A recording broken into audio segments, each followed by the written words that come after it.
Inside the Birds is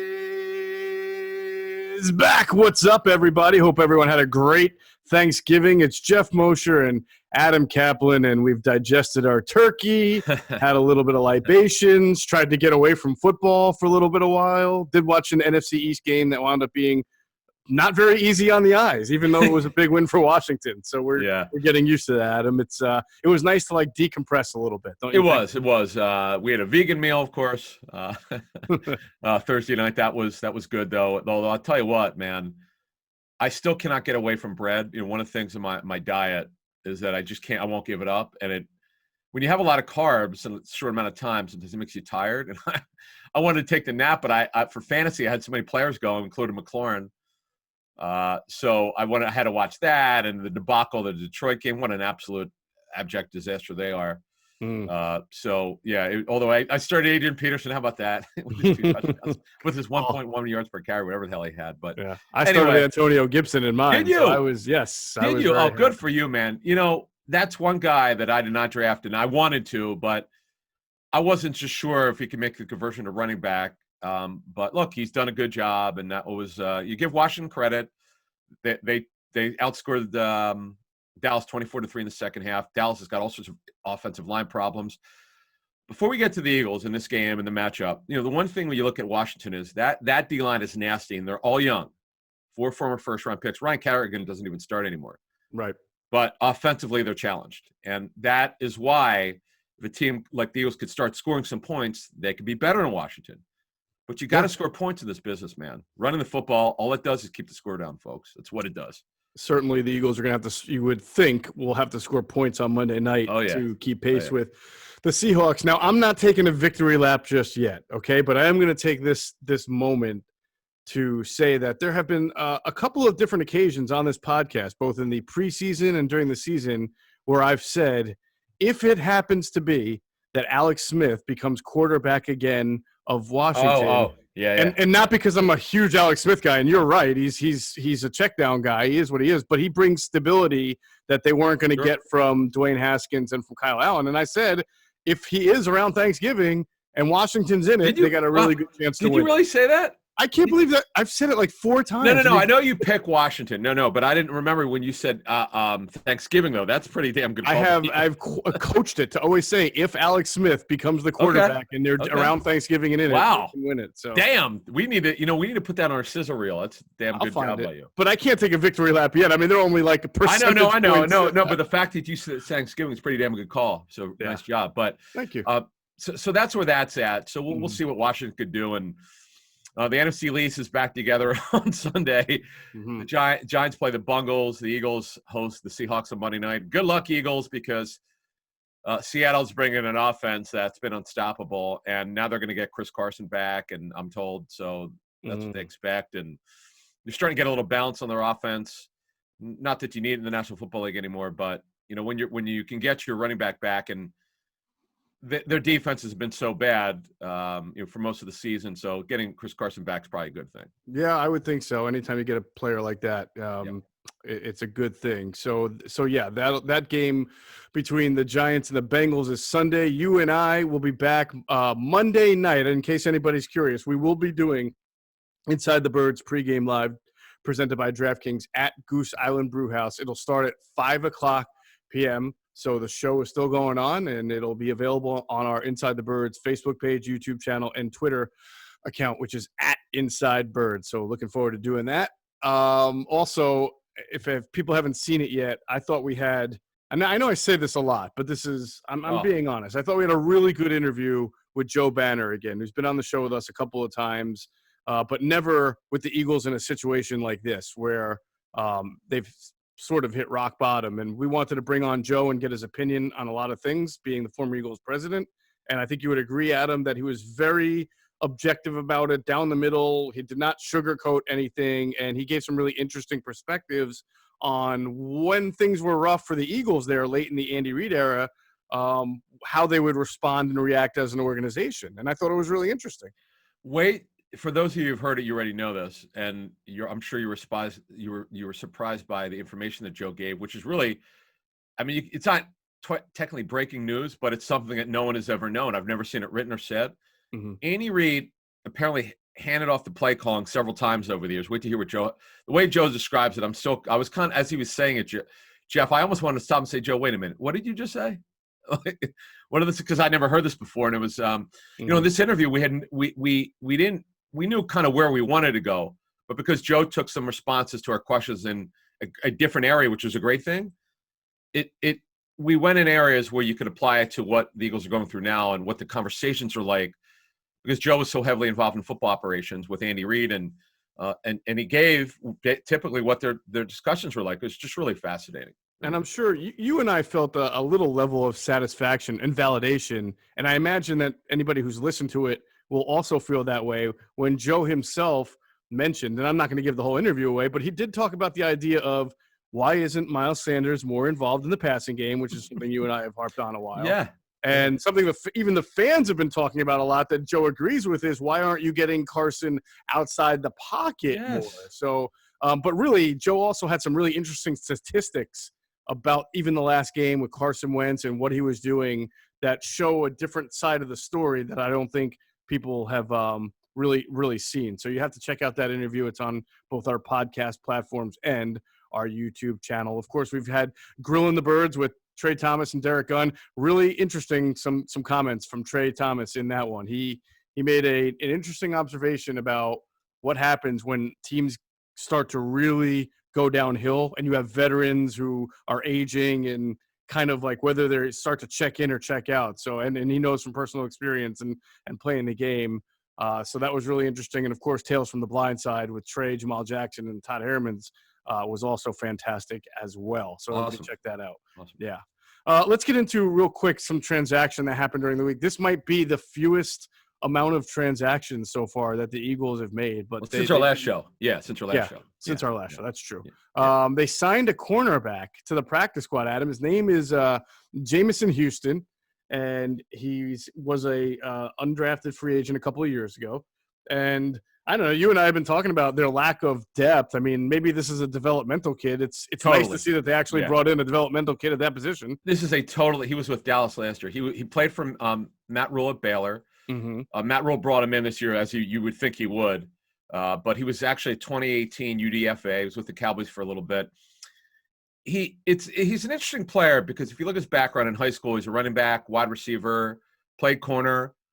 He only started 1 year at corner at Baylor, his final season there. Mm-hmm. And it's weird. Like, he's a good athlete in terms of positional versatility, but he's not explosive. And he's never really had a home as a player. So teams just he fell by the wayside. But he's the kind of guy you bring in. He's obviously not going to play this year, barring something unforeseen. But you bring him in, you develop him, and you put him in your all-season program, and you see what you got there. These are the kind of guys teams should be looking for. Now, I know for years Eagles will look for these wide receivers they're too big, that didn't run fast enough, that they'd like to make tight ends. They tried with Hakeem Butler. They tried it. Is he still there? I don't even remember now. No, I think he's been released. Okay. I don't know if they brought him back to the practice squad. But anyway, I know for a fact that they've been trying for this for years to find those guys, like Mo Alley Cox, who played basketball. Mm-hmm. They look for those guys too. I remember. They did that with a Fanny Moma, right? Fanny Moma. In fact, Fanny Moma. That was Ed Manowitz, Chip Kelly. Right. Someone else is involved in that. He somehow, after tearing his ACL, was able to continue his career at the Cardinals. He was actually in the league for a while. He was like the third tight end for 3 or 4 years in Arizona. Yeah. So, I remember Michael Bamiro, the offensive tackle. Yeah. I think he actually played basketball at some point. Exactly. I think. Did they try to make him a tight end here? Because I knew he was really tall. Tackle. No, just an offensive tackle. Okay. Didn't work out, though. Gotcha. Yeah.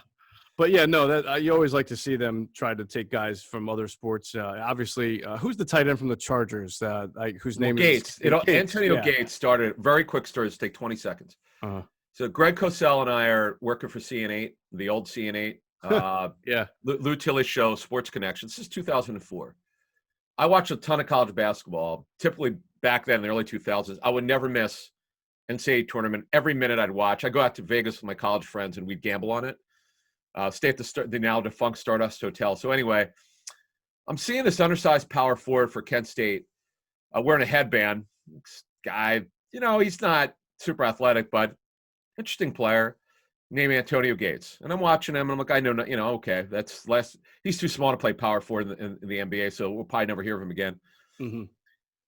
And I notice that he signs an undrafted deal with the Chargers. I think it's 04. It could even be earlier than that. I just know it's somewhere between 02 and 04. Anyway, I don't know what happened, but Greg Cosell happened to see tape of him.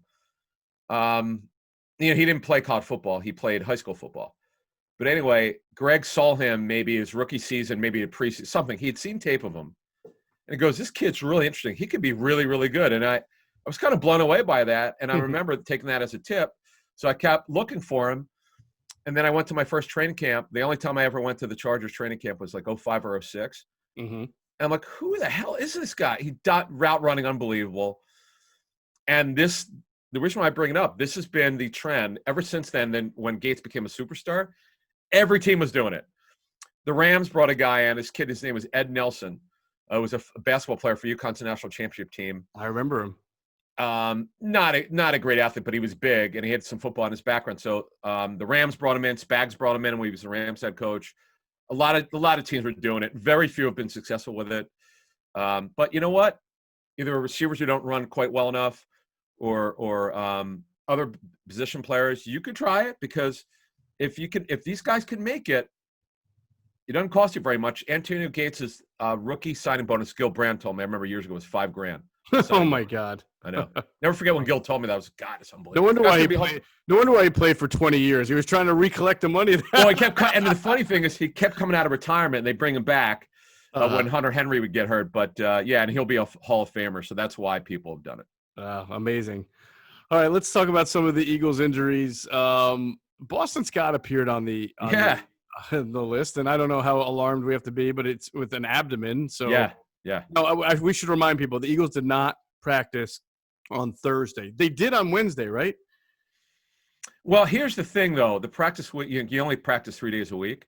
Right. So I don't know what they did on Wednesday. I don't know. Maybe they did a walkthrough. I don't know. But I'm assuming this injury came out of the game. Mm-hmm. They said he would be limited had they practiced on Thursday. Mm-hmm. Now, here's what they probably did. Because the game is on Monday and we have Thanksgiving, they probably practice Wednesday, obviously did it on Thursday, and they'll practice Friday and Saturday. So there's your 3 days. Mm-hmm. And the way it works with injury reports, every team, even if they play on Thursday, must submit an injury report for 3 days. Right. So even though teams do not practice when you have a game on Thursday, you really don't practice during the week. You have a meeting and it may be a walkthrough for 45 minutes on Monday, a long walkthrough for an hour and a half to 2 hours on Tuesday. And Wednesday, you have a walkthrough for less than an hour. You can't practice. But even the walkthrough days, you must submit a injury report. So the Eagles, they're going to count Thursday as a injury report submitted, though they didn't practice. They'll have to do one on Friday and Saturday. So we'll know whether Scott and these other injured guys are available by Saturday. All right. Yeah, that's a change from the norm, as we are normally know by Friday. Yeah, exactly. When they're going to come out. Zach Ertz, I will have to see. I mean, Doug Peterson said in his press conference that Zach was trending in the right direction. It's been the second week now that he was activated into the window. So I'd be a little surprised if he couldn't play. It means maybe I do expect him to play, Geoff. Okay. That's my expectation. Barring a setback now, these high ankle sprains, man, you cannot be absolutely sure. But I would agree with the assessment. And by the way, if they do believe he's ready, and this is another crazy thing with these stupid rules, they give teams that are playing on Monday till 4 p.m. on Monday to activate the guy. But if the guy's playing on Sunday, if the team's playing on Sunday, you got to do it the day before. Don't ask me why they do that. I've never gotten a straight explanation. Yeah, so this is really good for the Eagles, Geoff, because they have the last practice on Saturday, walkthrough on Sunday. They could just wait till after Sunday's walkthrough and check with Zach Monday to make sure his ankle feels good. And if it does, they activate him. Or if they think he's doing unbelievably great, they could do it on Sunday. It doesn't really matter, but they have to do it by 4 p.m. on Monday. Right. So Lane Johnson did not participate in their estimation of a practice with the ankle. So I don't know. Same surgery, man. Same issue. So it could be that. All right. Well, let's look at the offensive line as a whole. Yeah. Because Jason Peters, oddly enough, is not on the injury report. Yeah, how about that, huh? Doesn't it feel like Doug is just covering for him when he says he got an injury and nobody knows what he's... well, look, here's the I don't know what the hell happened. Mm-hmm. Like why he left the game and didn't come back, correct? Yeah. So I don't know. Twice. He left the game earlier in the game as well. I don't think people realize it. He left the game once pretty did he leave early. Twice? Yeah, he did. They played like 7 offensive linemen in that game. It was ridiculous. Well, maybe even 8. I forget. They played a lot of guys. We'll have more in Peters. Well, we'll have some more commentary as we do the matchups in about 10, 15 minutes, but that's where that is. Kelsey with his elbow. How about his comment? Actually feels pretty good, he said in his media briefing. So how about that one? He dislocates his elbow, I guess. Yeah. But I expect nothing less than Jason Kelsey. Jason Kelsey could get hit by a car, and he's going to go into the Zoom the next day with like 2 casts, hoisting up his arms and the neck thing around his neck so that you can only see like his a neck roll, right? He's going to have the thing on his nose from a broken, and then like 2 black eyes, and he's going to be like, I'm fine. I think I'm going to be able to make it on Sunday. Guy's unbelievable. Guy's unbelievable. On defense, Derek Barnett came out of the game with a knee injury. We don't know the severity of it. In fact, I think he would have been limited, they said. So obviously it's not bad.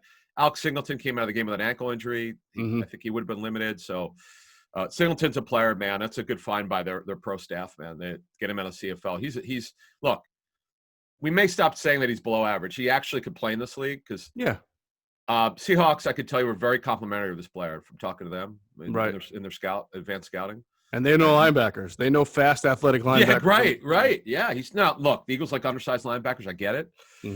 Ever since the late, great Jim Johnson. I mean, it's kind of been the trend. Not always, though. And a couple guys, they had size, obviously. Bradham certainly had size, and Trotter, but typically they like smaller guys. Yeah. No, Singleton's been a nice story. If you're going to rank your nice storylines, Fulgham, Singleton are right up there. All right, we'll get into the matchups. First, as we always tell you, make sure you're checking out our friends at PHLSportsNation.com, enhancing the fan experience with their coverage of the Philly Sixers, Flyers, Union, and, of course, the Philadelphia Eagles. Also some great podcasts as well. So check them out, PHLSportsNation.com, and you can go to their Twitter handle, which is at PHLSportsNation. We'll pause real quick for another word from our great sponsors, including our friends at Sky Motor Cars. All right, Adam, let us get into the actual matchup here. We'll start off with the Eagles offense against the Seahawks defense. One of the things about watching the tape of Wentz, all the things that we, from the Cleveland game, all the things we say are true. I mean, he's not pulling the trigger at times. There's plays to be made that he wasn't making. But, I kind of feel for the guy. He's getting hit. The protection's not great. We've talked about the play calling too. And you just wonder, is any one week going to be kind of the week where he just says, F it? He's clearly encumbered by what's going on. And you just wish he would just say, forget it, man. I'm going to let it rip today. I remember hearing Ron Jaworski talk about this, and he always would say quarterbacks hate to get hit. When you get the constant pressure, the accumulation of pressure over time, it starts getting to you as a quarterback. And I agree with your assessment, because that's what Jaws taught me over the years. Sometimes it gets in a guy's head, and I had a team that did advance on the Eagles already for a game they have coming up.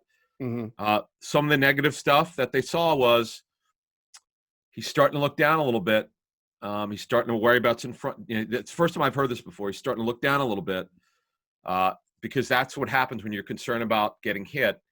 You sense pressure and you start looking down. So that's something that we got to be aware of. Got to know it because it's true. This is from coaching tape. Yeah. The positive this team gave me is that his arm is still good. He is not injured. He's still athletic. Is he as smooth and fluid as he was before the knee injury? No, but he's not far from it. That's a good sign. But playing what you just said, he's got to let it rip. He's got to let it rip, and the coaches have to help him. I understand it's not the coach's fault that the offensive line's been banged up. I get that. They can't control that. But they can control is helping him. Get it out of his hands quickly. You hear Joe Banner talk about that. What Andy Reid did with Donovan McNabb, you got to hear that to make him comfortable when he's struggling. But it's the coaches. The coaches got to support him publicly with the media. I hate bringing this nonsense up, but I'm appalled by the way Peterson's handled himself, to be honest with you. Yeah. And I don't understand it, but it's just an aside. I don't know how I honestly don't know how you bumble the whole question of whether or not he's your starting quarterback, and yes, he's my starting quarterback, not Wednesday, not Thursday. Why would I can't you believe it. Folks, I'm sorry for bringing it up. I shouldn't have brought it up, but it just bothers me.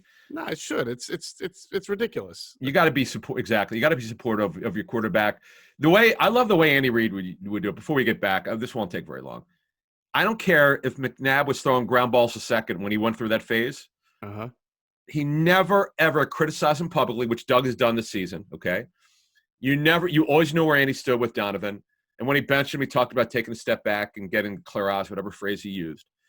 But he never criticized him publicly, and he never was not backing him. Now, he might have said something different behind the scenes, but he sure as hell never did it publicly, and it's appalling the way that Peterson has handled Wentz. He deserves better. I don't care what. Well, maybe does he? I mean, look, we have to be fair. We've brought up the idea that maybe Carson is not as coachable as Carson as he can be. Right. Even if that's true, Geoff, you can't. I agree with you. You let him have it behind. If you got a problem with it, you let him have it behind the scenes. Yeah, I agree with you. A struggling quarterback is playing with zero confidence, which basically looks like the way Wentz is going. Build his confidence. He needs confidence right now. Build him up. When people are struggling in life, in this position, the guy's a quarterback, build his confidence up. Why would you do that? The bizarre takes. This one was the worst that I've heard from him in his 5 years. Yeah. Last year, he didn't really criticize him. Maybe you could remember. I don't remember. No, I don't remember. I don't remember him just bumbling his way through press conferences. I mean, like just the bizarre takes, folks. I wonder if you guys agree with me out there, but I just was really disappointed in Doug with that. And I want to say it's not like him, but he's been so bizarre with the media this season. Yeah. I don't know who this guy is. Like you said, angry Doug. I'm taking it to another level.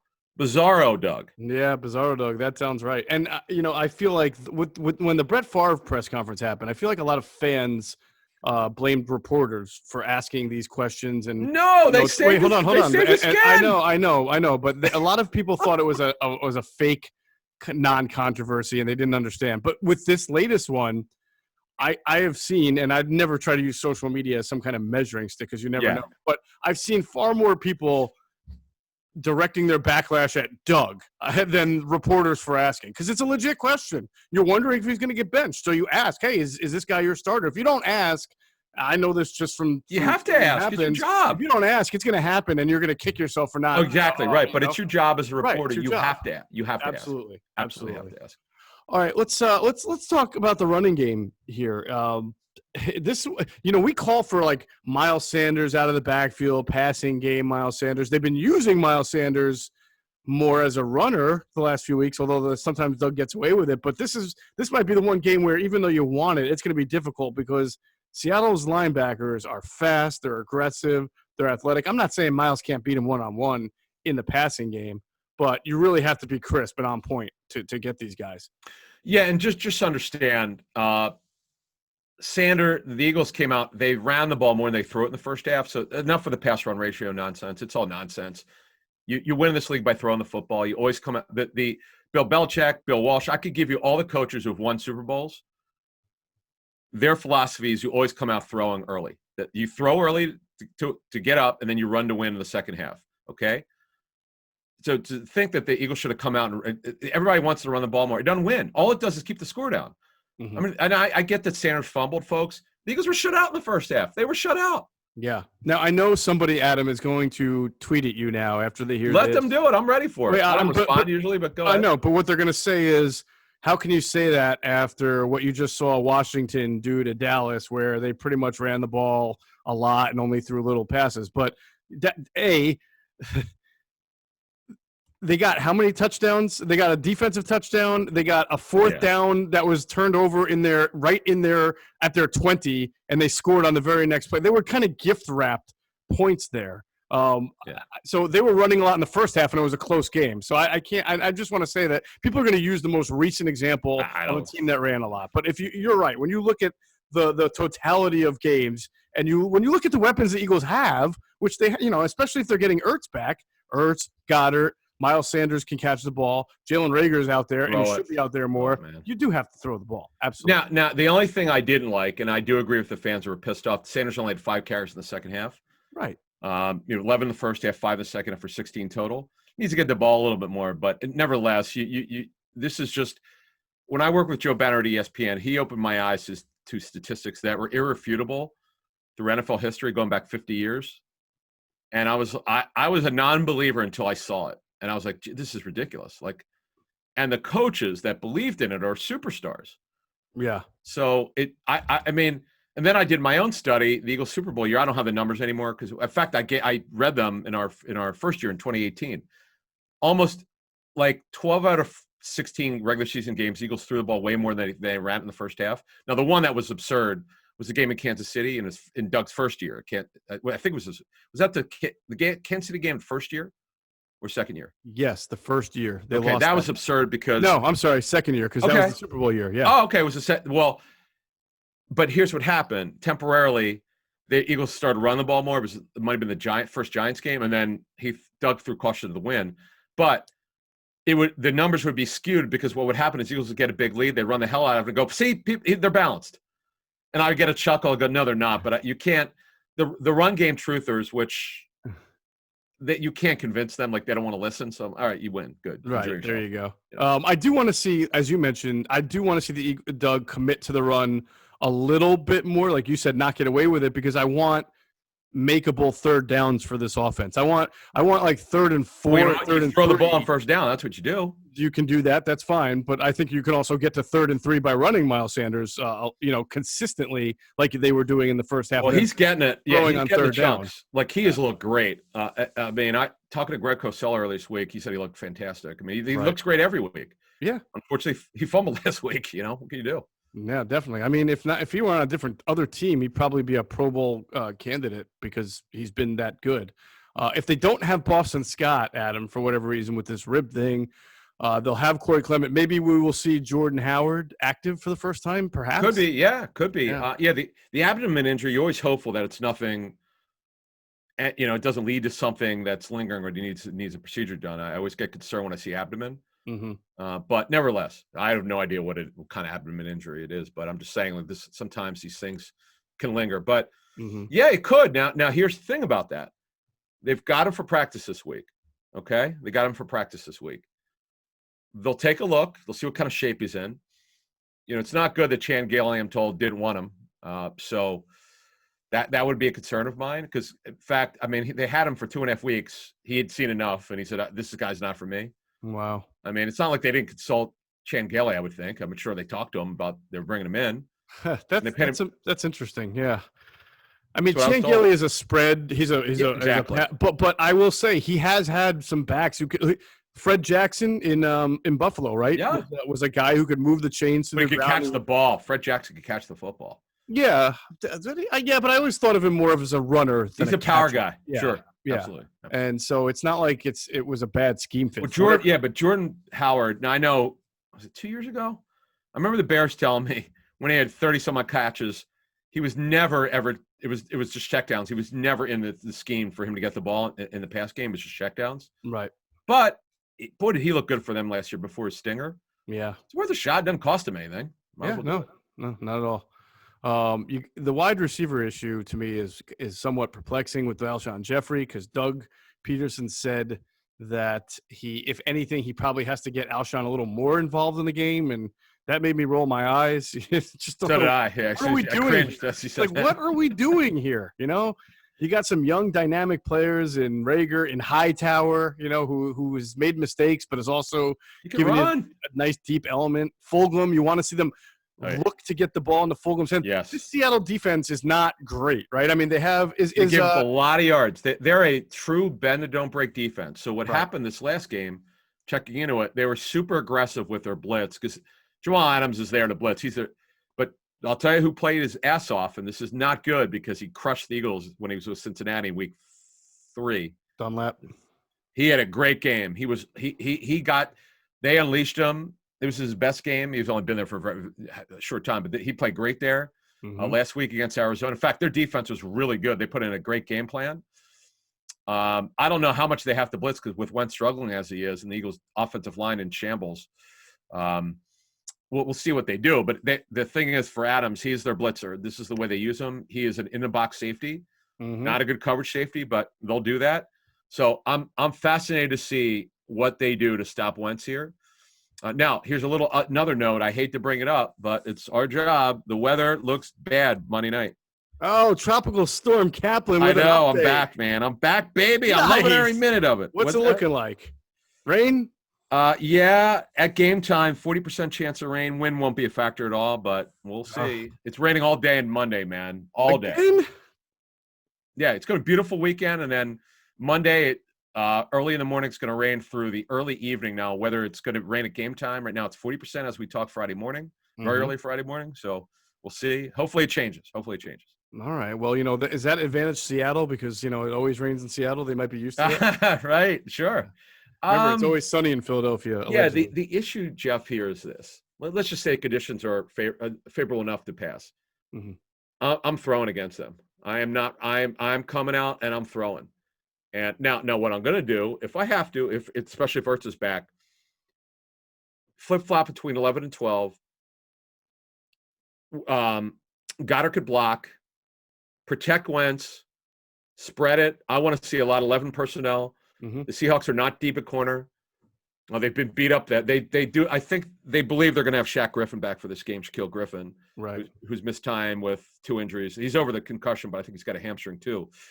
Dunbar's been out for a while with a knee injury, coming over from Washington, Quentin Dunbar. You got to go after the corners. You got to throw the football, and you got to go after the corners. So you just got to throw caution to win. I love your point about Wentz has just got to just let it rip and not worry about it. Just throw the goddamn football and go after them. They're not winning this game running the football a lot. Just to clarify, because I don't want people to call me a hypocrite, because when there were times where Carson's hucking the ball up to say John Hightower against the Giants and it gets intercepted. I'm not advocating just blind throw the ball up. What I'm saying is you go back to that play, the interception that he threw, where Rager was there on the wheel and, just zip it to his back shoulder, throw it. There was a couple of plays where Goddard had a slight step on the coverage going down the seams. All right, he's not wide open, but that's Dallas Goedert versus a box safety.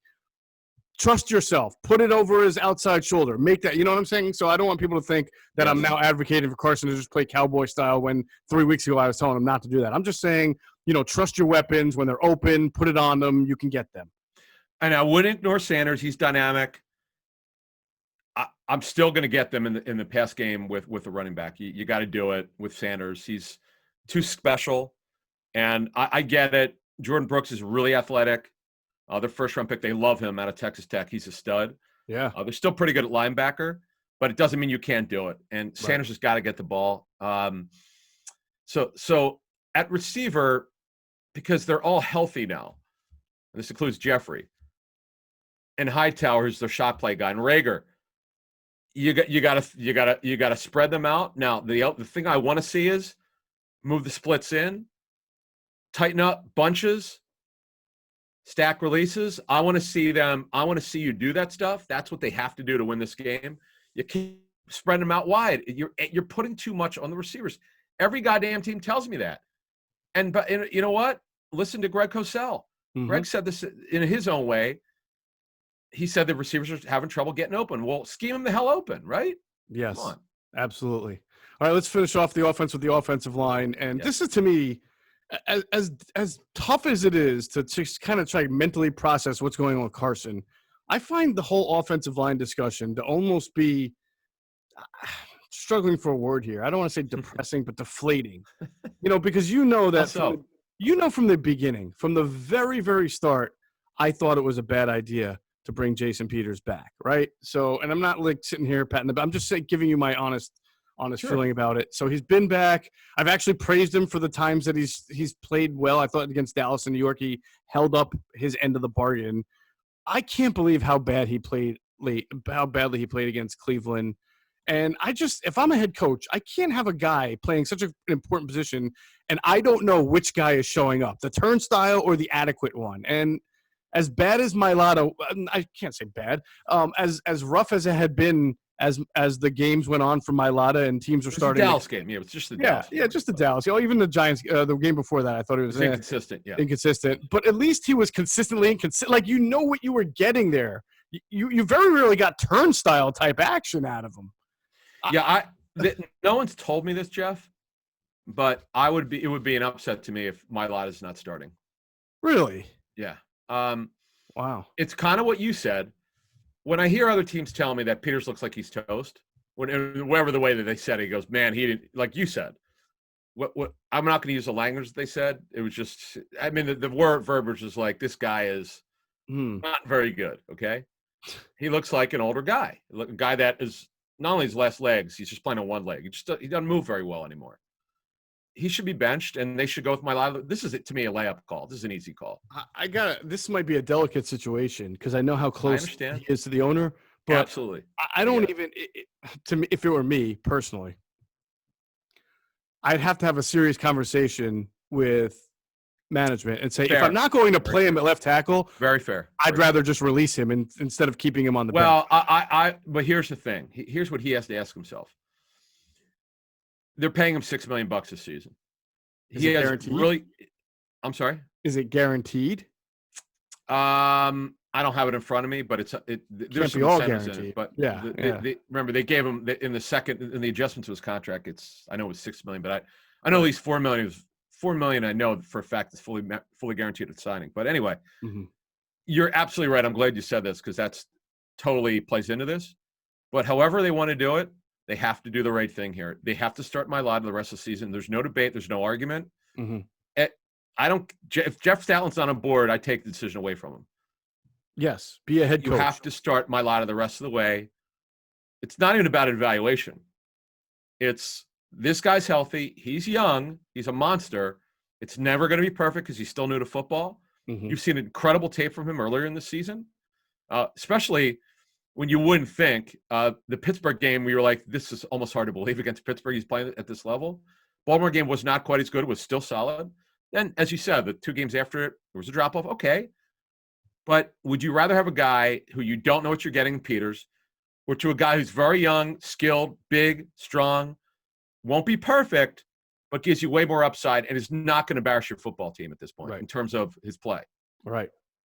And by the way, Carson Wentz certainly played his better games with Mailata at left tackle. The games that the Eagles have scored the most amount of points were Steelers, Baltimore, right? Earlier in that middle part 29 of the season. At Pittsburgh, Geoff. They scored 29 points with Mailata at left tackle. And that's right. He had one bad play where he fell over somebody, but that was it. Yeah. Yeah. So, wow. So it'll be interesting to see. This is my opinion. No one's told me anything. It's just based on what you were actually the first person to tell me that. I don't know if I talked to anyone seeing his tape by then. When you said it to me Tuesday or whatever the hell it was. But when I started doing it, get some information from advanced people, they just crushed them. They said, "Oh my God, why is he playing?" And I'm like, "That's all I need to know." Yeah. When guys who work in the National Football League see this, I don't need any more information. That's all I need to know because the Eagles see this. Right. I swear to God, if Peters is starting, I throw my hands up and go, "What are they doing here?" Well, I guess we'll see. So hopefully Kelsey will start. I don't know what's going on at left guard right now because I don't know the situation with Nate Herbig. Do you have any more clarity on that? Left guard, say Malo. I'm sorry, not left guard, right guard. Yeah. Oh, yeah. I don't. We'll know we'll have it for Sunday, Monday. Jesus Christ, Monday. Yeah. Wow. Yeah. Monday night. Yeah. We'll have it. Yeah. That was it's funny because I like you. I thought Herbig was starting. Was never in question because he was not on the injury report last week. That was yet another bizarre decision, but it had to come from. It's totally Statlin's decision. Jeff's really good at his job. If he says he thinks Pryor's the guy, you have to trust him. And obviously Pryor should not have been the guy, but. Yeah, but why did he play Opeta? That's my question. He started to play Opeta over Herbig. Yes. And then Doug said in the press conference that Opeta deserved the opportunity. And the only thing I could think of was by what metric, any kind of football metric, is Sua Opeta doing better than Nate Herbig? That was one of the most underreported or most perplexing things that Doug Peterson may have said all year long. Could you get me that emoji where they lift it? They go, huh? I don't know. Huh? I don't know. I have no idea. I don't know either. That was Geoff and I are doing our pregame show, and I'm reading out the inactives, and I go, oh boy, this is surprising. Now, I wanted to make a pregnant pause, and I go, Nate Herbig's inactive, and Cosell was even Greg was surprised, and I know you were surprised, and Trey was surprised. Yeah. I don't know, man. I don't know. That one floored me. I don't know. That was the only thing I knew is Pryor had a bad training camp, and people thought I was out of my mind. But I'm just telling you, he had a bad training camp. So much so, I was not surprised he made the team, but it would not surprise me if they had cut him. Right. But I know he put good tape together last year, but I know it was a short training camp. But this I feel bad for Wentz because he's played poorly, and then you got the issue with the offensive line, and you throw it all together. There's a confidence, and coaches got to they just got to reach him. Yeah, get him going. Now Seattle has a scrappy defensive line. You know, I mean, they're talented as well. They bring in Dunlap. He's going to play well. He's reinvigorated. They have those interior guys who I think do a pretty good job. Poona Ford. You got to see this kid. He's built like a fire hydrant. I've never seen anyone like this. He's as tall as I am. I'm 6'1.5". He might actually be small. He actually might be 5'11 and a half. He's either as tall as I am or a little bit short because I stood next to him at training camp a couple years ago. Right. He's got the reason why he's in the NFL, his arms are unbelievably long for a guy his size. Like he might they're like arms of a guy 6'5". So it's a good find for them. Jaron Reed is a good pass rusher from the interior. He's really good. Yep. LJ Collier's okay at the end, a former first-round pick, 91, who you'll see. We know who the linebackers are. Wagner, KJ Wright, obviously, are studs. And but Jordan this kid, their first-round pick is a player. Jordan Brooks is a player. He's having a better year than Ken Murray, by the way. But Kenneth Murray was benched earlier this year for the Chargers. He just got his Really? He was benched for 2 games. And for play, not for anything, not for like right. I didn't know that. Huh. Yeah. So really interesting there. Okay. All right. We will also do the offense next, but obviously got to tell you about our friends at DraftKings, right? The holiday season is in full swing, and with the professional and college seasons entering the playoff push, DraftKings Sportsbook, America's top-rated sportsbook, wants to put you in the center of the action. If you haven't tried it yet, head to the App Store now because you don't want to miss what DraftKings Sportsbook has to offer. To celebrate Sunday's action, DraftKings is ensuring all new customers are covered up to $100. That's right. You bet, they cover with risk-free Sunday betting on all Sunday action. Don't miss out on Sunday night's pivotal matchup between those bitter division rivals. And you know who I'm talking about. Isn't Green Bay, Adam, playing a bitter division rival? The Bears. The Bears, that's right. The Packers-Bear game. The Bears. Look, I know the Bears have not played well lately, right? But whenever it's the Packers and Bears, you throw the record out the window. That's all I'm saying. There's also another good AFC divisional battle in the South there between the Colts and the Titans, if I'm not mistaken. Correct. Right? That's 2 rematch. Yep, rematch. Yeah, so you got some really good divisional games that you might want to consider when you're wagering this weekend. So on top of that great sign-up offer, DraftKings Sportsbook has special odds boosts and promotions every day of the week. DraftKings is safe, reliable, and secure, making it easy for you to deposit and withdraw your money at your convenience. So download the top-rated DraftKings Sportsbook app now and use that promo code ITB when you sign up to get this can't-miss offer. DraftKings Sportsbook is ensuring your Sunday bets up to $100. That's right. New customers can bet this Sunday risk-free up to $100 when you use promo code ITB during sign-up for a limited time only at DraftKings Sportsbook. Must be 21 or older, must be physically located in Pennsylvania in partnership with Meadows Racetrack and Casino. Risk-free coverage paid out and site credits. Restrictions apply. See DraftKings.com/sportsbook for details. Gambling problem, call 1-800-GAMBLER.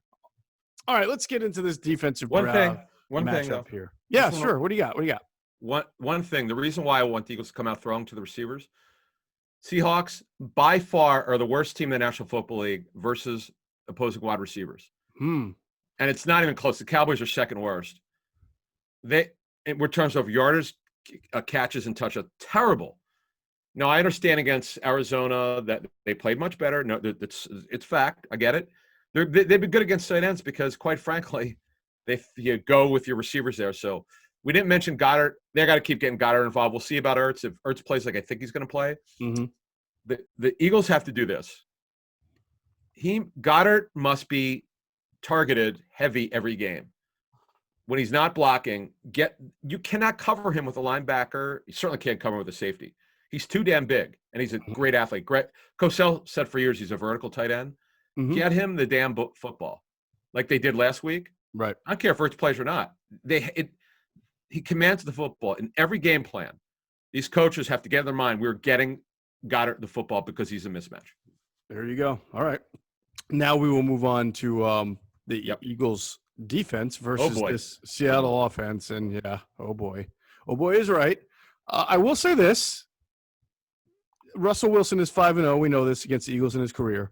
And it's been kind of ugly for the Eagles. But they did play each other twice last year, and the Eagles defense did a fairly good job. I mean, they lost both games by the same score, 17-9. Yeah. So it's not like Russell has been going crazy on the Eagles in the past. And they have Slay now. Yeah. They have what? And they have Darius Slay now. I think that's big right there. Huge. They've seemingly, Adam, had a good plan for Russell Wilson as far as, I mean, he's always going to scramble. He's always going to get out of plays, but I don't think they've given up like huge runs. I don't remember Russell really killing them last year, but I could be wrong. In the past, he has, though. Yes. They're the so-called second reaction plays. If they're not going to spy him, they just have to understand, and this is where Jalen Hurts becomes a real factor on the look team in practice. Mm-hmm. As they've done in the past, whoever their backup quarterback was, if the guy could be athletic at all, you got to be able to mimic, or Greg Ward, as Jim Schwartz said, whether it was Greg Ward, whoever it may be, it's not easy to do it because Wilson has a history of when he sees space, he runs. And they're usually back-breaking runs. And he's incredible at not taking contact. He's amazing at it. He is. He slides. He's a very good slider. Yeah, great point. Yeah, excellent slider. Awesome slider. He was on pace for 40-plus touchdowns. He probably will still get it. He slowed up a little bit lately because of the interceptions, and he had been forcing some throws, but and probably throwing the ball a little bit too much. He you can throw the ball all the time. That's fine because analytics will tell you so. But when the guy starts turning it over, you probably want to peel back a little bit, and that's where Chris Carson will help him. Right. But they're a heavy 12. They're almost all 12. Their third receiver is David Moore. I've always liked as a deep threat. They lost Greg Olsen he tore his plantar fascia, so it's going to be that was rough. Will Dissly, who I'll tell you what, the Seahawks thought he was just a blocking tight end when they got him, and he still is. But he suffered a torn patella, then he tore his Achilles back-to-back years. But he was so good before he suffered both injuries. He was like, they shocked them. He was so good as a pass catcher. So he'll still be their wide tight end. And Jacob Hollister is their move guy. Right. Formerly of the Patriots, has been with them for a couple of years. So he'll be on third down. He'll be in there. He's pretty athletic, not the biggest guy in the world, but that's kind of what they got at tight end. But listen, it's stopping Lockett, who's terrific. So underrated. Isn't that the matchup? That's the matchup of the game, right? Because you expect that Slay is going to match up with DK, Metcalf, and I'm sure I'm sure DK will get a few, but I'm sure Slay is going to make some plays. Yeah, I think you'd really have to be scared about Tyler Lockett versus. He's awesome. Max. He is, if not the best vertical slot in the National Football League, he's top 3. He's an awesome football player. Awesome. In fact, was it last year he suffered that horrific injury, or maybe 2 years ago? No, it was 2 years ago, yeah. 2 years ago, okay. Yeah, he's a great football player, so underrated, one of my favorite players in the NFL. And that game, the first game against Arizona when he had, 230, 240 yards was unbelievable. Right. He's a vertical slot.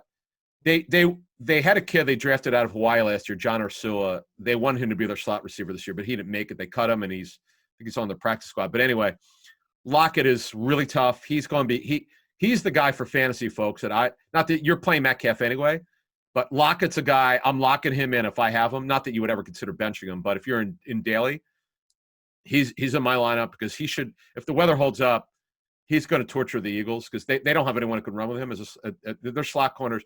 Although, if Maddox is lined up against him, they may do that. They may do that. That would help him because Maddox could run, but as we know, he's not had a very good year. No, he'll torture them. Lockett's going to get them. Yeah, that's the matchup that I'm most worried about. And you nailed it. Absolutely. The second thing that I would probably be most worried about from their offense, and they haven't done a lot of it this year, but I'm sure they're watching tape on the Eagles defense and thinking, you know what, might want to run Russell Wilson on some zone read because we've seen Daniel Jones. Yep. Oh, yeah. I think that's the number one thing you got to be worried about. Great point. I forgot. That's another one which has gotten the Eagles in the past with Russell. They've done it before. Mm-hmm. Oh, boy. Yeah. You know what, though? You have to do it because of the history of the Eagles, particularly this season with RPOs or zone reads. Definitely. Or misdirection, or I'm sure they may use Lockett on orbit motion, something like that. Just to, because you got to do it. You got to do it. The Browns they didn't really get them on it. I mean, they hit him on 2 shot plays, but they didn't get him on the motion. So no, they have one where they rolled him out and got a first down from Baker Mayfield. But that's it. So that's that one. Here's where I think the Eagles could win, but of course, as you were saying, Wilson, if the pocket breaks down on second reaction, he can make a play or run. But looking as I gathered information on the Seahawks line, this is what I'm told. Brandon Shell, I'm told he's below average, the right tackle. He also has 2 injuries, formerly of the Jets. The Eagles should win on that matchup. Mm-hmm. Mike Capati, they believe will be able to start this week. He's had back spasms. He's got another injury, but they think he's going to be okay to play at left guard. Dwayne Brown has got maybe a year or so left in him. He's not playing great, but he's adequate at left tackle. And they think they're going to have their center back this week, which is they think they have a good. Oh yeah, Ethan Posick. Oh yeah. Ethan Posick. I'm told he's supposed to play this week. He had a concussion, but they believe he's going to play this week. They need him because they had a kid who never played center before in their last game, and it was certainly a struggle. That was Lewis, right? Who's number 68. So, the Seahawks line from a talent level is barely average or slightly below average. So the Eagles O-line could win here, but it's all about, as you were talking about, hemming Wilson in. Don't let him break the pocket and make those second reaction crazy throws. I know you can't shut him down the whole game. He's incredible. He's having a great season, certainly the MVP race. But if you don't give up a lot of those plays, you're going to hang in it. Then it becomes, as we flip the script, if you can score high 20s, you got a chance. Because the Eagles defense is playing better right now. I understand that last week it was bad weather. I get it. But their defense, that if you look at their numbers, their statistics on defense, they're starting to come down. The bad numbers are starting to come down. This is typically when Schwartz gets things rolling here. So the offense has got to score here. No question. You got to wonder if there's going to be any adjustments made at safety because Jalen Mills is hurting them. He is trying to be a box safety, and he's not a very good one. Yeah. He just does not understand how to get off blocks real well and does not tackle very well unless it's just right in front of him. And when you're in the box, you got guys coming at you, offensive linemen, fullbacks, whatever, and it's a different animal. And he's not used to that because he's really a corner by nature. So I wonder if this will be the game where we do see more Will Parks in that strong safety, box safety type role. What has happened there? I don't know. I don't know. Emoji. What was the emoji you said? Throw your hands up emoji? Yeah, exactly right. I don't understand. I know he missed 6 weeks, okay? But they signed him for a reason. Like, emoji. Jalen Mills is not a good enough athlete. He's not nosy in the run game, as they say. Yep. I mean, I get it that he's a favorite Schwartz because he's so smart, but he can't run, and he doesn't hit. He's better off at corner, to be honest with you. Yeah. I'd rather than it's a great point you make. Why don't they play Parks there? Why don't they play Parks, or maybe throw Davion Taylor, who has all this athleticism and can play a little? Maybe put him in a hybrid spiral on Russell Wilson. I'm reluctant to say that because I know that discipline and fundamentals aren't his thing right now, and then you're going to go ask him to spy the best player in the league. True. I don't know if that's a little bit much. That might be a little much. Maybe next year, whoever they play. But there's certainly some matchups that don't favor them on defense. Mm-hmm. Mills concerns me. You make a very fair point. It has not been lost when people have graded their tape for me. Mm-hmm. He's just not in the box safety. He's just not. Right. So look, those are the matchups here, folks. The Eagles will have. If the Eagles can protect, they have an opportunity to score. Schwartz needs to continue to bring that discipline. The D-line's got to win, but play with some discipline. They can't get out of their gaps. They have to play whatever their role is for this game. They have to play it. This is a fascinating game, but again, I hate to put it on Wentz. You should lead us off, Geoff, for our show when you write in the the script here to put it in the write-up. Will Wentz let it rip? Because quite frankly, to me, if the weather holds up, that's the story of this game for the Eagles. Yeah, it certainly is. I agree. All right, we are going to go get into our prediction segment very soon, but first, I want to tell everybody about our friends at Manscaped. And the holidays are here, right? And who is the best in men's below-the-belt grooming? Of course, Manscaped, right? ITB knows that, and Manscaped offers precision engineering tools for your family jewels. Jingle balls to the walls, fellas. Listen up. Your untrimmed pubes are a thing of the past. It's time to gear up and get yourself the gift of shaving this holiday season. And I'm talking about that Manscaped Perfect Package 3.0. Look, nobody likes hurting themselves when they're trying to do their male grooming. These days have got to be over, right? This is why the revolutionary company Manscaped has redesigned the electric trimmer, and their Lawnmower 3.0 has proprietary advanced skin-safe technology, so the trimmer alleviates any cuts on your nuts. And it's also waterproof, so you can use it in the shower. Remember, the Lawnmower 3.0 comes inside their brand new Perfect Package 3.0. It makes for the perfect gift this holiday season. It is literally everything you need to keep trimmed, cut-free, and smelling nice down below. And don't use the same trimmer on your face, people. That's just disgusting. You can't do that. You got to get the Manscaped Perfect Package 3.0 because it has the crop preserver. It's an anti-chafing ball deodorant and moisturizer. You already put deodorant on your armpits, so why wouldn't you put it on the smelliest parts of your body? And yeah, let's be all honest. Our balls stink, right? So speaking of sweaty and stinky balls, I am very thankful during this holiday season for the Crop Reviver. This product, along with the Crop Preserver, keeps your balls from sweating and smelling and sticking. All these products smell good. Their manly scent is attractive and will help set the mood, if you catch my drift. If you're looking for a holiday fling, this COVID, COVID-free, of course. Yes, true. True. Remember, you also get the Manscaped boxers that keep your junk feeling fresh all day, and it's an upgrade over those the ones certainly in my drawer with the holes in it and stretching and all that. You don't want all that stuff like that. So get the Manscaped boxers, upgrade there, and 'tis the season to Manscape yourself. Get it for yourself, your dad, your brother, your friends. The best gift of all, Manscaped Perfect Package 3.0, and you can get 20% off and free shipping using that promo code ITB at manscaped.com. Your balls will thank you. 20% off, free shipping. Get it now. Holidays are here. Manscaped.com. Use the promo code ITB. 20% off and free shipping. Say that to yourself over and over and over, because everything in life is expensive, and you're able to get 20% off and free shipping using promo code ITB at manscaped.com. We're just trying to save you guys money. All right? That's all I'm trying to say. Awesome. All right, prediction time, Adam. All right, let's first go back to our friends from DraftKings, and they are showing the Eagles right now as 5-point home underdogs. They do think there's going to be some scoring, although probably mostly from Seattle's side, because the over-under is 50, which is like the highest it's been for an Eagles game in several weeks. I think it's been in that 45 to 47 range for the last 3 or 4. I'll tell you what, if Carson Wentz had been playing average football, it would go way over 50. I would agree with you. This one might even be into the 60s if this was. Yeah, I'm telling you. It's just – I hope Carson plays well here. I want a good game. I want a competitive game. I've got it. Eagles 20, the Seahawks 27. Seahawks 27, Eagles 20. All right, so Seahawks do cover, and they go under that number of 50. Correct. All right, Adam, I am actually going to pick the Eagles to win. Whoa!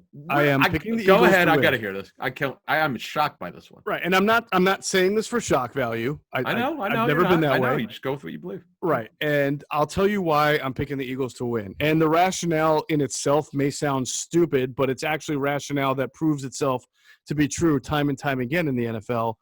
And that there's a law of averages, there's an ebb and flow, and just when you think a team has hit rock bottom, all of a sudden comes right back up. Who would have thought that Washington was going to score 41 points on Thanksgiving, right? So I just feel like after that game, that to me was rock bottom, that loss against Cleveland. I mean, that was as dysfunctional offensively as it can get. And it's not that I think that they're ready to just snap out and be a 40-point team, But I really do think Carson's going to get it ripping, and I think this team is going to get it together. Seattle's defense is not very good. And, if the Eagles just don't turn the ball over, I mean, even in the first two drives against Cleveland, right? I mean, they fumble on the first drive. They throw the interception. I just have a feeling they're going to snap out of it with their turnovers, and they're going to get crisper play out of Carson Wentz. And I think that they're going to wind up putting 28 points on the board in this game. And they've played Seattle tough defensively. Last year, Seattle scored 7 points. You're right. You're right. Look, and now they have Slay. So I am going to pick the Eagles to win this game 28-23. All right. 51 points. 51. Yep. So I would take the over, and clearly the Eagles are going to cover because I'm picking them to win by 5. Hey, take the money line, folks. If you believe what Geoff's saying, I would go to your side if Wentz had, again, if he'd been playing average football, they probably would win this game. Very winnable. Seattle's defense might be on the improvement trend here. It's only one game, but they certainly took a big jump against Kyler Murray last week. But until I see it from Wentz, the Pittsburgh game showed me what he could be, because that's a lot of flashes of the old Carson Wentz. Wasn't perfect in that game, but played pretty well. But man, since then, it's been the downward trend. Only a few good passes a game. It's been tough. Although he's pretty accurate to start the last game. Yeah. But missed too many. After that start, it was downhill. Missing guys open. Guys aren't getting open. It's just been a nightmare. So I just don't see it. But you're right. And it's really true. Seattle gives you this opportunity. They're a big bend, don't break defense. So the opportunity could be there if they could protect. But then it comes up to 11. Can it be accurate? Is he willing to let it rip? He's got to do that. Right. By the way, Doug's also for whatever reason, way better on prime time than he is when he's not on prime time or when he's coming out of the bye. So call it a premonition, call it like the philosophy of, just when everybody thinks you're terrible. Like last year, they lost 3 in a row. They lost to Miami, right? Everybody thought that the Eagles were going to, if you can't beat Miami, you can't beat anybody. Oh, I'll admit it. I thought they were done back then, because it was such a horrific loss. Now their schedule set up well for them to save them. But Wentz, just he's got to throw caution to win. You nailed it at the top here. Stop whatever is in his mind. You got to get a clear mind. Yeah, the talent's there. Just let it rip. Let it rip.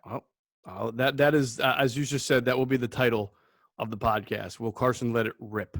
All right, that's going to do it for this edition of Inside the Birds, the leading podcast in Eagles Intel. Thanks, as always, to our producer, Hunter Brody. Check out his work on his YouTube channel. It's called Sports Talk with Broads. Even check out the latest edition of Motion Broads on his YouTube channel. We talked about the Sixers as well as the Eagles and some other things. And check out Hunter's Twitter account, @Broads81. And as always, we thank you for flying with us inside the Birds.